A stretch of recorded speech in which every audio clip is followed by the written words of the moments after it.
안녕하세요. 시원함 허선입니다. 안녕하세요. 조혜린입니다. 반가워요. 반갑습니다. 야, 잘 지냈어요? 네. 오늘은 무슨 일이 궁금합니까? 고학년이 되고 담임 선생님이 규칙을 80개나 정하신 거예요. 네. 어쩌다 80개가 됐대요? 그 선생님께서 옛날에 3학년을 맡으셨는데 네. 그때 그 반의 애들한테는 원래 그렇게 엄격하지 않으셨대요. 고학년 반을 맡게 되니까 막 갑자기 규칙이 엄청 늘어난 거예요. 네. 그 선생님이 이제 네. 수업 시간마다 다르게 규칙이 정해서 아. 이제 한쪽에는 이제 쉬는 시간을 지켜야 됐고, 네네. 점심 시간을 지켜야 됐고, 네. 등하교 시간, 네. 수업 시간 뭐 이럴 때 다 음. 정해서 네네. 그걸 합치면 이제 80개가 되는 건데 80개 될 만하네요. 그죠? 진짜 전혀 이거 지켜야 됐나 그런 생각이 드는 게 원래 저희가 밥 먹으러 줄을 네. 쓰면 네. 원래 다 조금씩은 살짝 얘기를 드잖아요. 그때 이제는 아예 침묵을 지키거나 아니면 선생님이 얘기를 해라 라고 할 때만 얘기를 이제 해도 된다고 하시는 거예요. 네, 그래요. 예전에는 안 지켰었으니까 네네. 이제 몸에 익으려면 네. 한 달 걸리겠죠? 그래요. 맞습니다. 우리 몸이 둔하기 때문에. 바꾸면은 시간이 좀 걸리죠. 아침에 일어나는 시간도 땡겼다. 예를 들면 잘 안 일어나지죠. 지금 요새는 평상시에 몇 시에 일어납니까? 8시. 8시에 일어나는데 갑자기 어머니께서 자, 혜린아, 우리는 아침에 일찍 일어나 보자 하면서 내일부터 7시에 일어나자 그러면은 쉽겠어요? 어렵겠어요? 어려워요. 그렇죠. 그리고 나 평상시에 원래 8시에 일어나도 학교에 지각하지 않고 잘 갔는데 이거를 굳이 지켜야 되나?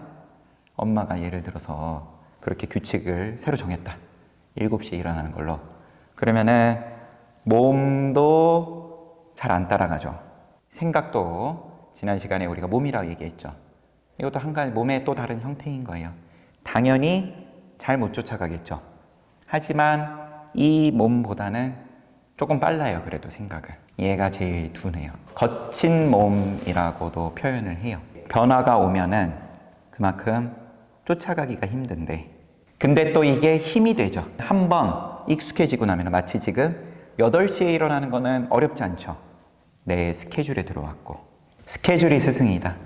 내 이 몸이 한번 익어 놓으면은 내가 이 몸에다가 잘 기록을 해 놓으면은 그 다음부터는 내가 신경 안 써도 8시에 일어나지고 만약에 7시로 바뀌어가지고 처음에는 그만큼 둔하니까 이게 힘들겠지만 그래도 우리가 보통 얘기하는 게 3주 이야기를 합니다. 21일간 내가 몸을 계속 그렇게 훈련을 시키면은 여기에 익숙해지는 거죠. 이 시간이 짧으면 좋겠죠. 특히나 우리가 옛날처럼 내가 지금 부모님이 농사 지으면서 살고 나도 그것을 고스란히 배워가지고 내가 나중에 커도 똑같이 농사 지으면서 살고 그러는 세상이 아니잖아요. 그죠? 부모님이 살던 세상, 내가 살 세상, 그 다음에 내 자식 때에서 살 세상이 완전히 다른 그런 변화가 빠른 그런 세상에서 우리가 살고 있죠. 내 몸이 거기에 빨리 적응하는 게 유리하겠어요? 적응이 느린 게 유리하겠어요? 빠른. 그렇죠. 그죠. 선생님께서 정한 80개의 규칙이다. 그 중에서 내가 평상시에도 잘 지키고 그렇다는 얘기는 이 몸이 거기에 이미 익숙하고 이 몸에 잘 기록이 돼 있다는 거죠. 하지만 몇몇 개의 규칙들은 이거는 굳이 지켜야 되는 건가? 이미 생각에서 한번 저항을 하는 거죠. 저 규칙 아니 밥 먹으러 가서 줄 서 있을 때 지금 밥 먹을 때 친구하고 얘기 좀 나누는 게 어때서? 그죠? 이게 맞냐 틀리냐 시비를 하죠. 다툼이 벌어지고 그 규칙은 규칙이면 그럼 내가 거기에 빨리 적응할 수 있냐? 이게 명품인 거예요. 변화에 얼마나 빠르냐? 규칙을 선생님께서 다시 갑자기 또 다른 규칙으로 바꿨다. 거기에 내가 또 바로 내가 따라갈 수 있냐?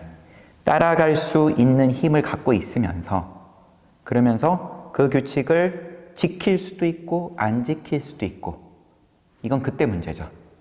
이거는 옳지 않다. 분명히 그런 뜻을 가지고 그러면 안 지킬 수도 있죠. 경우 따라서는. 하지만 내가 그런 옳고 그름의 문제를 단지 내가 저항을 하기 위해서 갖다 붙인 거냐. 마치 내가 공부가 하기 싫으니까 AI가 있는데 왜 해야 되냐. 이렇게 갖다 붙이는 것처럼 네 뒤로 갖다 붙인다. 스님은 이렇게 표현해요. 늘 자기도 모르게 뒤로 갖다 붙이죠. 그러면 이게 명품이면 줄 서 있을 때, 밥 먹을 때 떠들 수도 있고 입을 다물 수도 있고 이게 자유자재로 되냐. 이게 명품이겠죠. 그래서 선생님이 정하신 이 규칙이 정당하냐 아니냐 요 문제와 내가 이 규칙이 나한테 버거워도 지킬 수 있냐 아니면은 버거운 거는 내가 안 지키고 싶고 내 몸에 익숙하지 않고 힘든 규칙은 이거는 틀린 규칙이야 그냥 그렇게 꼽혀 쳐버리고 나한테 익숙하고 지키기 쉬운 거는 이거는 옳은 규칙이지 여긴 동그라미 치고 명품이 되어볼 수 있는 기회는 그냥 지나가는 거죠. 하지만 그것도 이해는 해요. 세상의 대부분이 다 그렇게 사니까 나하고 맞으면은 동그라미 맞다. 나한테 안 맞으면은 꼽혀고.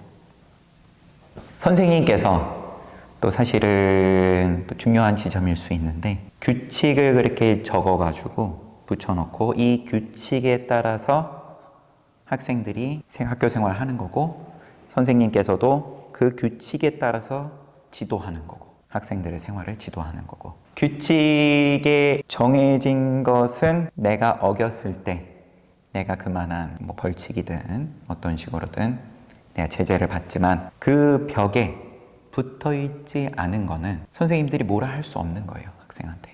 규칙이 없으니까. 혜린 학생이 지금 학교에서부터 배우는 민주주의의 기본이죠. 글로 쓰여진 규칙이 이 규칙에 누구나가 같은 기준으로 적용이 된다. 이것도 큰 부분이죠. 지금은 너무나 당연한 걸 수도 있는데 어쨌든 규칙이 불편할 수밖에 없죠. 기본적으로.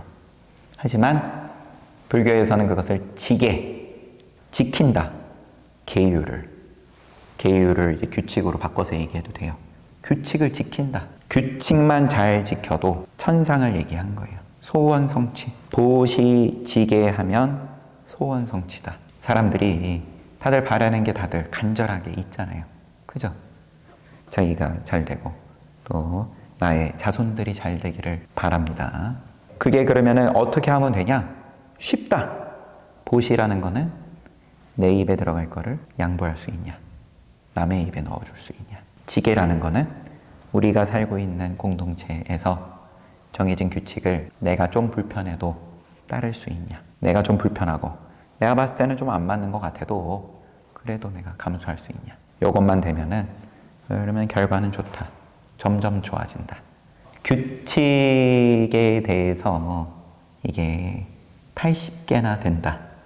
하지만 그 중에 사실은 대부분은 혜린 학생이 아마 잘 지킬 겁니다.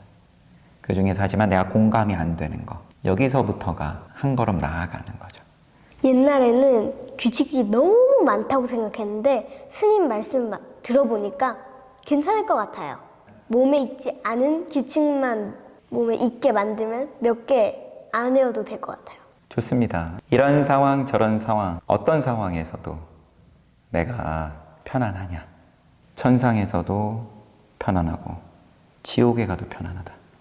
나는 어느 위치에 있어도 나는 편안하다. 이거를 부처라고 합니다. 오늘 이야기 함께 잘 나눴어요. 다음에 또 봅시다.